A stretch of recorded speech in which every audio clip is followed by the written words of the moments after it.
Ang salita ng Diyos sa ika-2 Pedro, ika-3 kabanata. Ang pangakong pagdating ng ating Panginoon. Alalahanin ninyo ang mga sinabi noon ng mga banal na propeta at ang utos na ibinigay sa inyo ng Panginoon at tagapagligtas sa pamamagitan ng mga apostol at isinugo niya. Una sa lahat, dapat ninyong malaman na sa mga huling araw ay pagtatawanan kayo ng mga taong namumuhay ayon sa nasa ng laman. Sasabihin nila, si Kristo'y nangakong darating, hindi ba? Nasaan na siya? Namatay na ang ating mga ninuno, ngunit wala pa ring pagbabago buhat ng likhain ang mundong ito. Walang halaga sa kanila ang katotohanan ang langit at lupa ay nilikha ng Diyos sa pamamagitan ng kanyang salita. Nilikha ang lupa buhat sa tubig at sa pamamagitan ng tubig. Sa pamamagitan din ng tubig, ginunaw ang daigdig ng panahong iyon. Sa pamamagitan din ng salitang iyon ay nananatili ang mga langit at ang lupa upang tupukin sa apoy pagdating ng araw ng Panginoon at pagpaparusa sa masasama.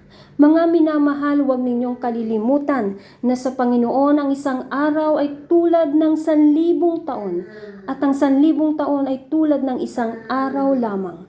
Ang Panginoon ay hindi nagpapabaya sa kanyang pangako gaya ng inaakala ng ilan. Hindi pa niya tinutupad ang pangakong iyon alang-alang sa inyo. Binibigyan pa niya ng pagkakataon ng lahat upang makapagsisi at tumalikod sa kasalanan sapagkat hindi niya nais na may mapahamak. Ngunit ang araw ng Panginoon ay darating tulad ng isang magnanakaw. Sa araw na iyon, ang kalangitan ay biglang mawawala kasabay ng isang malakas na ugong. Matutupok ang araw, buwan at mga bituin. Ang mundo at ang lahat ng mga bagay na naririto ay mawawala. At dahil ganito nga ang magiging wakas ng lahat ng bagay, mamuhay kayo ng may kabanalan at sikapin ninyong maging makadiyos habang hinihintay ninyo ang araw ng ating Diyos. Magsikap kayong mabuti upang madaling dumating ang araw na ang kalangitan ay matutupok at ang mga bagay na naruroon ay matutunaw sa matinding init. Naghihintay tayo ng bagong langit at ng bagong lupa na paghaharian ng katwiran sapagkat ganoon ang kanyang pangako. Kaya nga mga minamahal, habang naghihintay kayo, sikapin ninyo mamuhay ng mapayapa, walang dungis at walang kapintasan. Isipin ninyo kaya nagtitimpi ang Panginoon ay upang bigyan kayo ng pagkakataong maligtas. Iyan ang isinulat sa inyo ng kapatid nating si Pablo.